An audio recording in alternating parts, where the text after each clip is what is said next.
En cuarto lugar, Dios también permite que la vida sea arrebatada como castigo legal para ciertos crímenes, como el asesinato. En muchos países, la pena de muerte ya ha sido abolida. En Gran Bretaña lo fue en 1969, tras 800 años ahorcando criminales.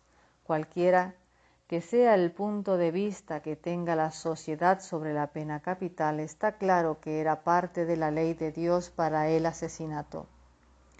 Aunque Dios mismo no arrebató la vida al primer asesino, Caín, Génesis 4, del 1 al 16, en los tiempos de Noé, Dios consideró apropiado establecer el castigo de la pena capital como respuesta a uno de los crímenes más violentos cometidos contra la humanidad. Génesis 9:6. Cuando llegamos a los 10 mandamientos, 500 años antes de Cristo, a Dios le bastó subrayar lo que era ya una práctica habitual. Éxodo 21:12 y Levítico 24:17. El que hiriere a alguno, haciéndole así morir, él morirá.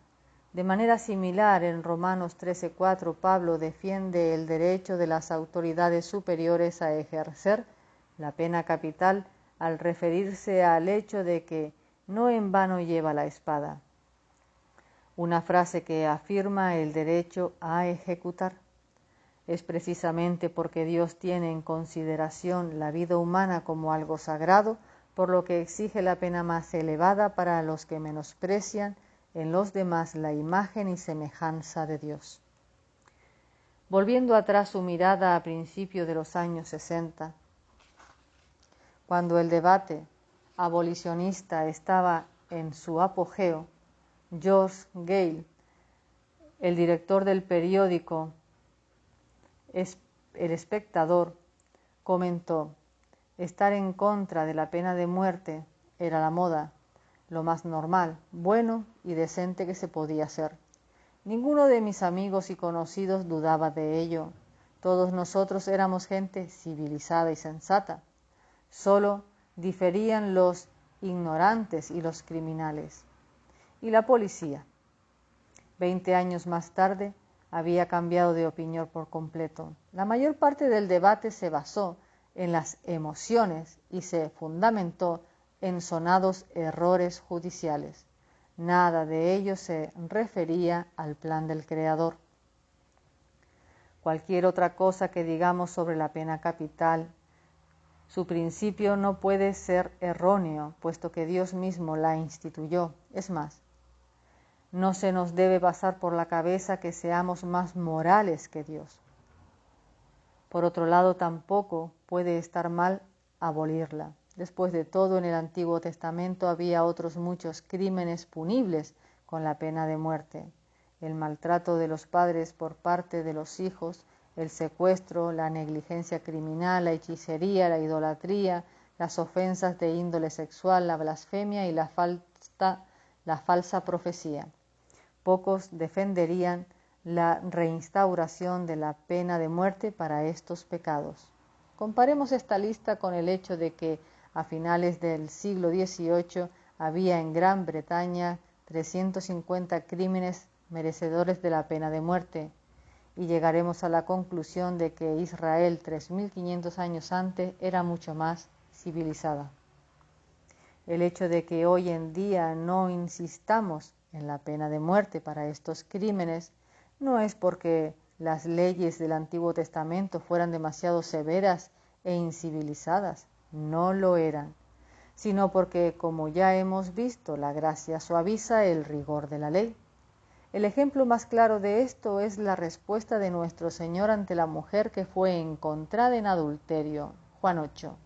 Sería perfectamente correcto reinstaurar la pena de muerte si la sociedad comprendiera que su opción relativamente blanda para los criminales violentos no expresa suficientemente nuestra repulsa por el crimen ni honra adecuadamente el valor de la vida que se ha destruido. Era este valor de la vida el que se encontraba en el corazón de la pena capital en el Antiguo Testamento. Aún hoy, Hay un sentimiento de perplejidad por parte del marido que ve cómo el hombre que mató a su mujer por conducir bebido va a la cárcel 3 años. El pensamiento inevitable debe ser: ¿es así como se valora la vida de mi mujer? Es este argumento del valor de la vida humana el que lleva a muchos a pensar que, aunque no se aplique a muchos otros crímenes, debe mantenerse para el de asesinato.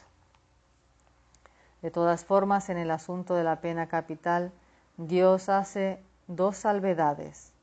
La primera sitúa el juicio en manos de la judicatura y la segunda permite el homicidio involuntario. Éxodo 21:13. En quinto lugar, el hombre puede matar en la guerra. Dios mandó a su pueblo a Canaán con órdenes de destruir a todos los habitantes de aquella tierra. Josué 11:20. A causa de la iniquidad que estaba teniendo lugar allí. Eso no da derecho a ninguna nación hoy en día al genocidio indiscriminado, puesto que ninguna otra nación es gobernada por la revelación directa de Dios como le sucedía a Israel en el Antiguo Testamento. Pero matar en defensa de la libertad y la seguridad de los débiles e indefensos sí puede estar justificado. Sí existe tal cosa como la guerra justa, aunque los principios cristianos limitan bastante lo que se puede permitir y lo que no en un conflicto armado de semejantes características. Ningún cristiano puede adoptar la postura de mi país lleve razón o no. De la misma manera debemos reconocer toda guerra por la que es malvada y destructiva, por muy justa que sea la causa y por muy necesaria que sea la acción. Consideraremos las consecuencias de permitir a Hitler los frutos de su agresión en 1939. Siempre debe odiarse la guerra.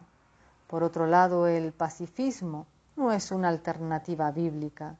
Juan el Bautista estaba predicando un mensaje de justicia absoluta cuando los soldados le preguntaron: ¿y nosotros qué haremos? La respuesta de Juan, que se encuentra en Lucas 3:14, difícilmente iba dirigida a paralizar el ejército romano. No hagáis extorsión a nadie, ni calumniéis, y contentaos con vuestro salario. Cristo y sus apóstoles jamás indujeron a ningún soldado con el que se encontraron a negarse a llevar a cabo su cometido.